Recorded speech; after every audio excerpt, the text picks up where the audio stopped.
You're listening to the Novice Experience, a podcast that explores the opportunities and challenges commonly encountered by students and young people. I'm Calvin Chan, and chatting with my guests, I'm going to take a deep dive into their meaningful stories, the lessons they've learned, and how they can inspire others. Let's get going. Hey everybody, welcome to another episode of the Novice Experience. I'm your host, Calvin Chan. Today, I'm very happy to invite Kathleen Kong and Emily ZhouWang to the show. They are co-founders and classmates, and they co-founded Becoming Businesswomen, which is a student-run organization dedicated to establishing a community of undergraduate women who are passionate about business and supporting them through education, mentorship, and collaboration. Hi, Kathleen and Emily. Welcome to the show. Hi, thank you so much. Yeah, it's really exciting to be here. Yeah, I'm really excited to learn more about your organization, how you're supporting businesswomen. And I know that through your organization, you're trying to focus on areas like investment banking, management consulting, accounting, and other business areas like marketing, data science, and entrepreneurship. That's a lot of ground to cover, and we'll get through that in the podcast. But before we start, I'd like to ask my guests to give us a brief origin story. So, like an introduction about yourself, where you're born and raised, some of the most defining moments in your life. Why don't we start with Emily? Yeah, for sure. So hi guys, my name is Emily. I'm currently a third year at UC Berkeley studying economics and data science with a minor in theater performance. I was born in Puerto Rico but raised in Ohio. And I've pretty much lived in Ohio my whole life. In high school, I feel like I didn't have a lot of exposure to business or technology or a lot of the industries that I would eventually become interested in when I came to UC Berkeley. But when I came to college, I feel like the variety of people and the variety of experiences that UC Berkeley had to offer really opened my eyes to the possibilities and also, in a way, like I saw how limited I had been previously.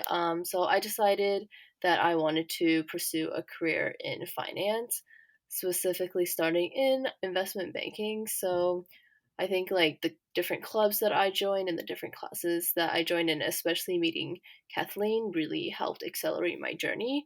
So yeah, super happy to be here. And Kathleen? Yeah, for sure. Hi, everyone. My name is Kathleen. I'm a third year student at UC Berkeley as well, and I'm double majoring in computer science and business administration. And I'm originally from Vancouver, Canada. In fact, I'm actually a dual citizen of Canada and Norway. And Wow. yeah, so like despite coming from this like international background, I've grown up in Richmond or Vancouver my whole life, and I would say moving down to Berkeley was like a really defining moment for me. And I definitely had a little bit of trouble adjusting to the different pace of the Bay Area. I felt like everyone was very motivated and determined, but I soon realized how much I love being surrounded by such people who are always there, like challenging me and pushing me to work harder. And this is one of the reasons that I was particularly interested in like investment banking as well and pursuing a career there, because of the challenging environment that it provides and all the really intelligent, driven people that you can meet through it. And then something else that I noticed while pursuing a career in like banking and also tech was the underrepresentation of women in leadership fields in both of these areas. And I think it's really affected me personally, and I've become a personal passion of mine to one day become an influential woman in business and inspire younger female leaders. So that's a little bit about me. Right. And I'm really proud to see how you've progressed, Kathleen, because we went to the same elementary school. I'm a bit older, but we also went to the same high school. And now that you're down in the States, I'm so happy to see that you're really pursuing your dreams. And of course, Emily, I know that it's also a big adjustment for you moving from the Midwest to the West Coast. So I hope that both of you are finding UC Berkeley a really good environment to take the next step in life. Speaking of UC Berkeley, on your LinkedIn profile, I realized that both of you do a lot of extracurricular activities. So Emily, you're the marketing chair at the Berkeley Finance Club.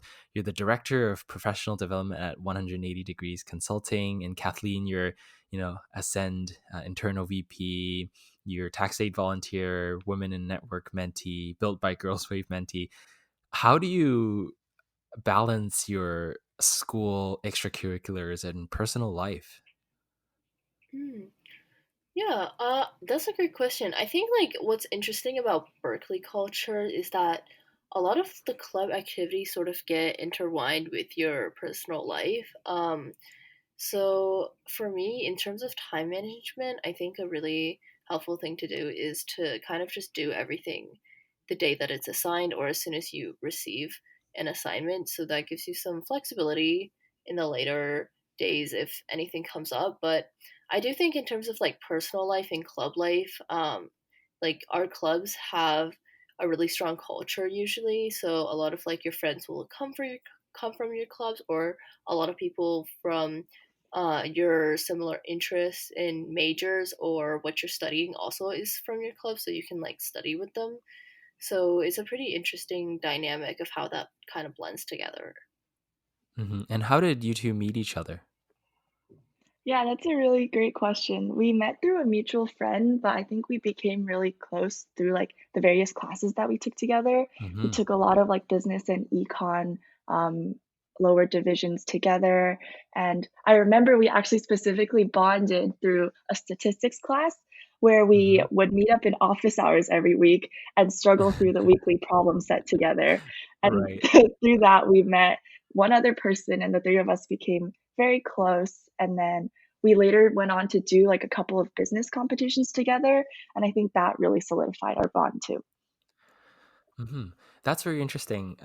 Just you were classmates and you started doing a lot of other extracurricular activities together, and then you somehow found synergy to start this organization called Becoming Businesswomen, which is really inspiring other female classmates in the field to pursue their dreams in business and provide the opportunity and connections and mentorship.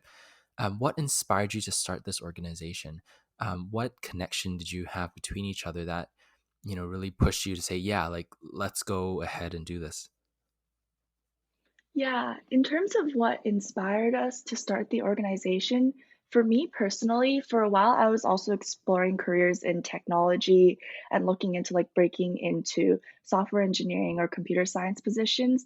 And I noticed that there were a lot of these like affinity and empowerment groups for women, supporting them through like coffee chats, mock interviews, and just like professional development in general. And then when I began recruiting for like finance, which is another industry that's very where women are very underrepresented. I noticed that there wasn't as much support for to help women break into the industry, and I really Mhm. wanted to change that. So I reached out to Emily, who is somebody that I like went through the recruiting process for with in terms of finance. And I reached out to her and pitched the idea of starting Becoming Businesswomen. She's really excited about it. Yeah. Awesome. Yeah, I think for me, a big reason is because I like personally did not know a lot about these fields before Hmm. I started recruiting for it. So I was like fairly late into the process when I found out. Like I did not know what investment banking even was until my sophomore winter.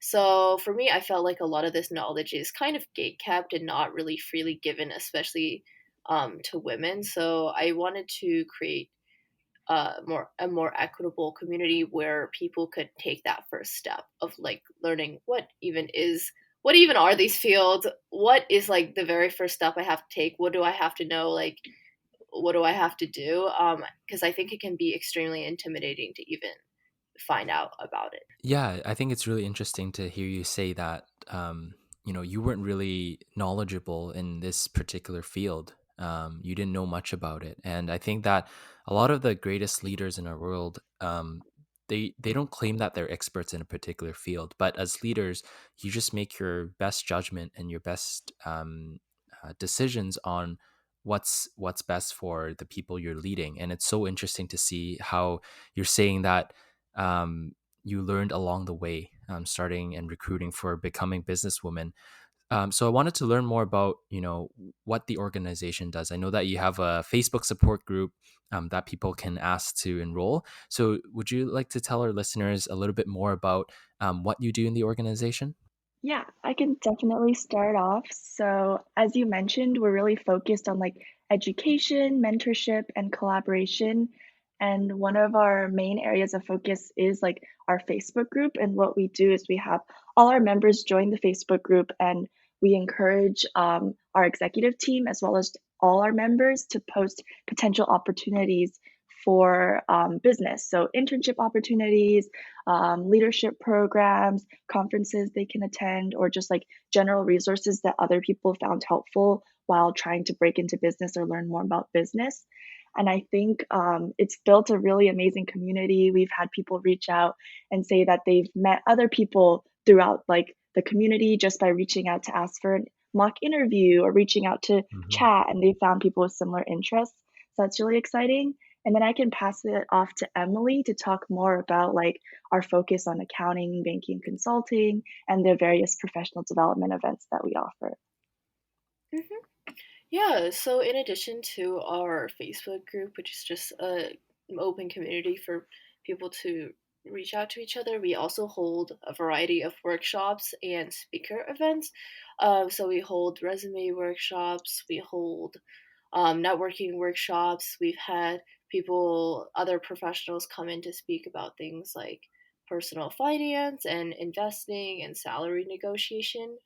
I think Hmm. like what's really cool is that in addition to Kathleen mentioned that people have reached out saying that they've like met other people, but we've actually like also had people reach out saying that they got an offer or that they were able to like enroll in a program that we posted in the group or that one of our directors like made them aware of. So that has been actually really cool to see. I think like having our team of execs help out is super helpful because they're all very knowledgeable about the recruitment process in their own respective fields, and they're a great resource for our members. So what does success look like for you? What are your ambitions for Becoming Businesswoman? Yeah, I think for us, Becoming Businesswomen, the program was modeled after another group that Kathleen is in. It's called Rewriting the Code, and that's sort of we Hmm. where we drew our inspiration from.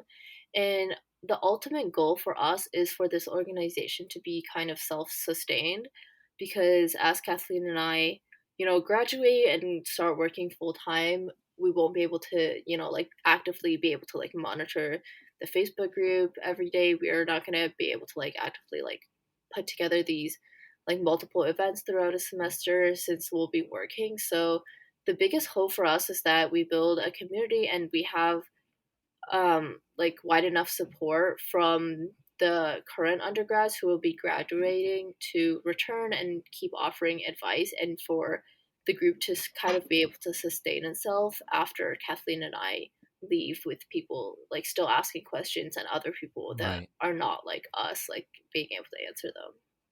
right. I know that, like Kathleen, you mentioned there isn't enough support for women in the business world at the moment. I wanted to learn more about the issues. So, what are some of the challenges or barriers that women face in the business world today?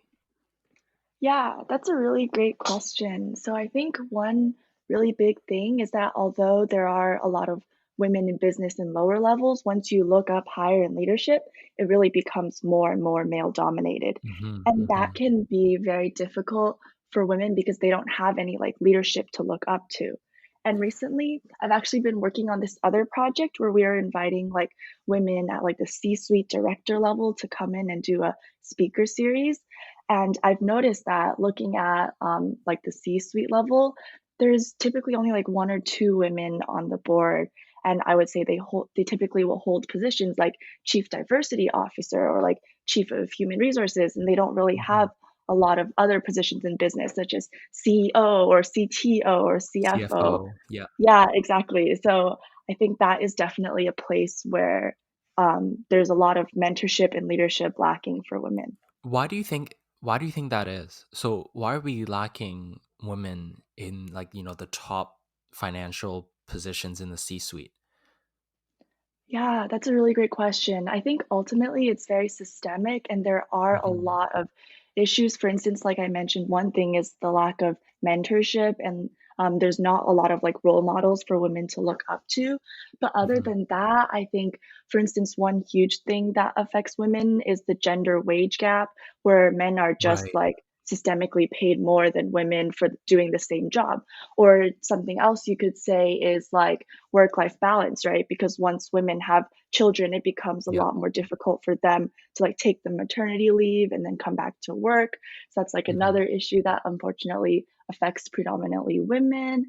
I've also been writing a paper recently, which is Yep. about like the assertiveness bind, which is something that not as many people talk about, but it's kind of interesting because I think women, they are asked to be like less assertive in the workplace. And when they do have like show those leadership skills of being more assertive, they're kind of a lot of people perceive them as more aggressive or more like bossy rather than just like working hard and pushing for what they want. While if men exhibit the same traits, they're kind of more perceived as confident. And I think that's a definitely a Right. problem as well. Yeah, I think Emily earlier mentioned salary negotiation as part of the workshops, right? I think that's a big issue too. Like, I think I read somewhere that men have the tendency that they just walk into their bosses' rooms and just ask for a salary negotiation or a raise, right? Whereas women, they tend to be more intimidated and they don't want to ask for what they want and maybe even what they need to support their family. And I think that that is a very big issue because um, then you're creating an environment where there's an imbalance of opportunities and an imbalance of power that forms in a company. So I think that what the work that you're doing in trying to create that mentorship environment and letting other women see that it is possible to reach such high leadership positions and advance through your career is such an important work. um, One of my question is because I'm a guy, how can our society, like especially men, better support gender equality in business? I think one of the easiest things to do, and maybe one of the first, is to listen, because I think in general, a lot of women do know what they want and they do know how they want to get there. But like as you guys mentioned, the hardest part is like stating those thoughts and being afraid of the reaction that might follow up by stating that. So I think in general, just like showing verbally stating your support and solidarity, or just like when women like speak up during meetings, Hmm. like support them or ask for their opinions, take the initiative and like ask for their opinions on something, because that can really, like make people more comfortable to speak Hmm. out. I'm sure there are like many studies done on this that I'm not completely familiar with. But I think for me, like, I think taking the first step to like listen to our concerns is a great way to start off. Great, thank you, Emily. What do you think, Kathleen? How can society, especially men, better support gender equality in business? Yeah, first of all, I completely agree with like everything that Emily said in terms of like, especially during meetings, I think that often men will like take control in business environments and not like listen as much to women. So just noticing that and taking a step back and noticing if a woman is not like stepping up and giving her perspective and opening the floor to her is really important and not like Hmm. interrupting her. But other than that, I guess something that Emily and I have noticed specifically in our field is that since it's very like network based and based on like how likable you are in order to advance and be promoted, if there are not as many women in leadership, it can be very difficult for women to like relate to men. So, for instance, like at work, two men might just be talking about sports and they will bond.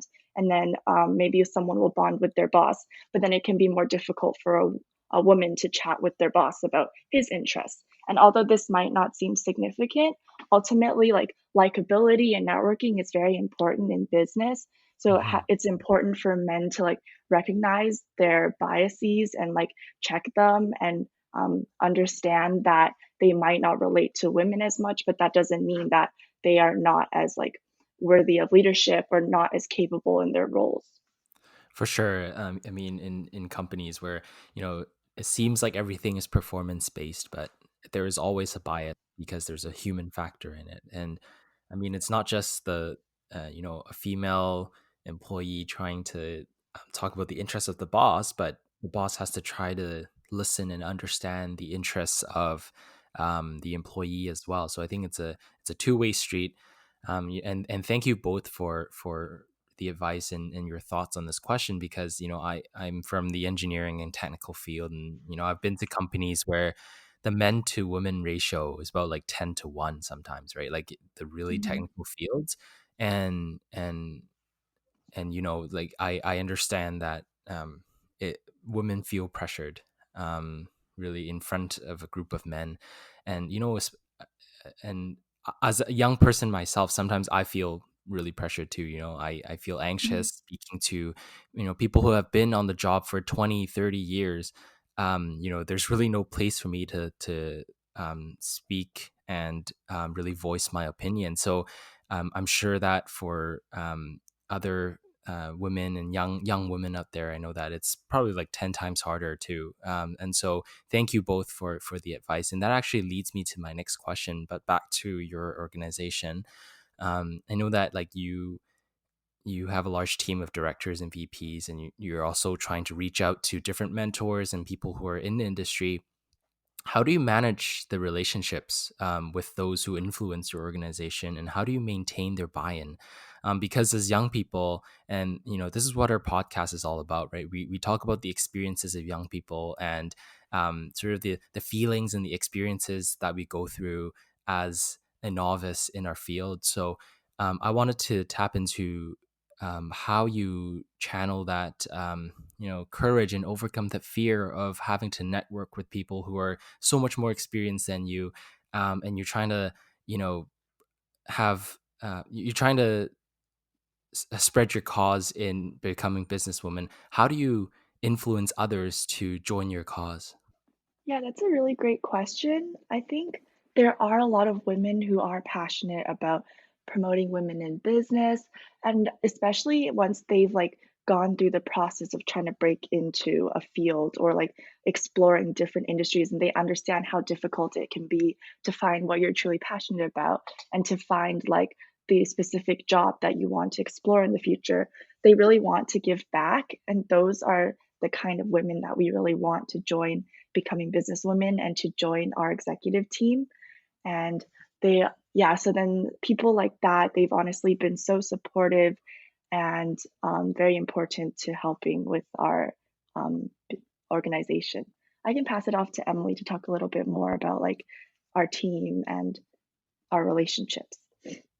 Yeah, for sure. So I think also a big factor of, I guess, like the buy in is that since we're a relatively new organization, our board has really been essential to shaping our organization, the foundation of what it is and what it will look like in Mhm. the future. So I think like being part of that initial phase as we create this organization, has been pretty impactful, and it's been hopefully rewarding for a lot of our members, especially our exec members, since they really are like the backbone of like what we can do, because there are just like so many like questions out there and so many programs and so many things to be like made aware of. There's no way that Kathleen and I can like possibly like source every single like opportunity off the internet and be able to pass it along. And I think like really at the core, people believe in like this mission because it's like really a thing of like, oh, like I wish like I was part of this when I was recruiting, or like I had like other mentors that really helped me when I was recruiting. So like we all understand the struggle of recruiting, and we all can relate to like like the gratefulness we feel toward a mentor. So I think like Kathleen was saying, the factor of like giving back, like when we have like received a lot of help ourselves, is a huge factor. Yeah, That's really awesome to hear how you're trying to give back to the community of women and paving the way for future female students. So this is really important work that you're doing. We're nearing the tail end of our podcast. I had one more question, and I guess I'll have both of you answer this. But what's one advice you'd give to young girls and women who are interested in business but feel that maybe they aren't ready or capable yet? We can start with Emily. Yeah, for sure. This is such a good question. Because honestly, at times I still feel that that I'm not capable, or I still feel like intimidated by like the thought of like the whole industry. Because everyone like in investment banking is so extremely smart and hardworking and insanely qualified. I would say to like freshmen or sophomores, because I have like been asked things like, oh, like how do you even like find what you're interested in or your niche? It's like really helpful to like just explore all of your options.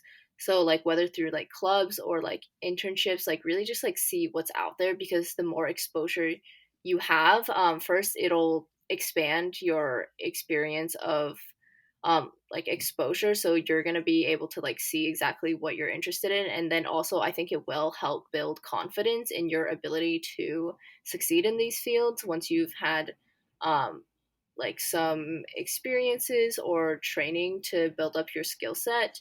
And also just I think like in general women do have more confidence issues than men, so just like this is gonna sound so cheesy, but like just like believe in yourself. Like you, if you're like able to like land an interview, or if you're able to like land an offer, like don't be intimidated, because there's a reason why you got the interview. There's a reason why you got the job. There's a reason why someone like believed in you. So have that same confidence in yourself Yeah, I think it all starts internally, right? for sure.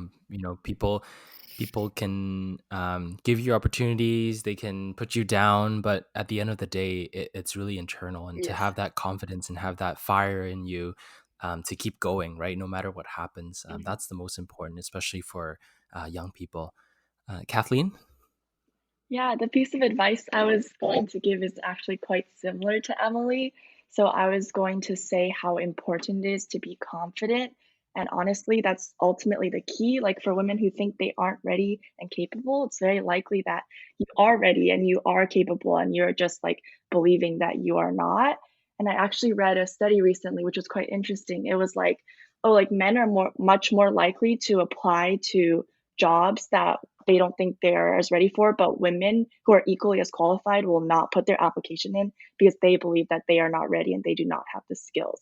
So I think that's something that has really pushed me personally to like apply to things that I don't think I'm prepared for and just to put myself out there. And I think other women should remember the same thing, that like even if you don't feel ready, if you see an opportunity, definitely jump in and just see what happens. Like if it works out, like Emily said, then you are qualified and you are ready because other people think that you are ready.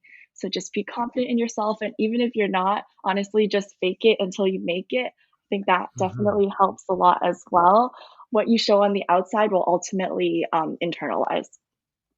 Wow, that's awesome. That two great pieces of advice. I know that it was directed to young girls and women, but I think just for young people in general as well, that those are really really good advice. Just be confident and start internally, right? Like, whatever people say about you, just keep going, and like you said, Kathleen, it will eventually it will internalize and you'll start believing in yourself, and I think that's the most important part about our young academic and work careers. So thank you so much for the advice. To end off, what are some upcoming events at Becoming Businesswoman we can look forward to? Oh, I'm actually very, very excited about our events for next semester. So, one Mhm. thing that I've been personally working on is a speaker panel, and we've actually invited the CFO and CIO of Disney to come in and have a Wow. fireside chat with our members. Yeah, so that's something that's really exciting because I don't think we ever expected to reach someone of such a high caliber to come in and Right. speak to us. So I'm very excited about that. And then I'll pass it on to Emily to talk about some other events that we have planned. I think most notably, I'm very excited for our case competition and mentorship program. So if you want to speak a little bit about that. Yeah, for sure. I am also very, very excited for the event that Kathleen has put together. Wow, like I I'm very blown away that like the C-suite of Disney would like to, like come in and have a fireside chat. But other than that, we're planning some other events. Hopefully we're looking at hosting a case competition in collaboration with Girls Who Consult, which is another women-centric organization for girls interested mainly in management consulting. Other than that, we are going to be holding some more professional development workshops, especially probably centered around investment banking. In the fall, we did accounting and consulting, but I know next semester is big for investment banking in terms of recruiting, so the timeline is kind of shifted there. We are also like working on a mentorship program, and yeah, I think that's like pretty much the big things that we have. But yeah, like we're super excited about everything that's gonna happen next semester, and hopefully, like if people are like listening to this that are interested in joining, like definitely like feel free to like come on over. Like we're an open community. There's no barriers to entry, so everyone is welcome. Yeah, I was going to ask, where can our listeners find Becoming Businesswomen online or on social media, and how can people join your organization? Yeah, so we have a website, becomingbusinesswoman.weebly.com, and there is a button called Join Us. So it's just a quick Google form to like for us to learn about your professional interests, and then after you submit the form, you'll get a welcome email linking you to our Google Drive of resources and also to the Facebook group. So definitely like after you get the email, hop into our Facebook group, which is where most of the communication with our members happens. And then feel free to like post an introduction of yourself if you feel comfortable, and then hopefully we'll see you at some of our events. I have one quick last question for young female students who are not currently majoring in anything in business. Perhaps they're doing a more technical field or a science field, but eventually they want to learn more about business and maybe start their own business in the future. Are they welcome to join your organization now to sort of get a head start on the resources and networking?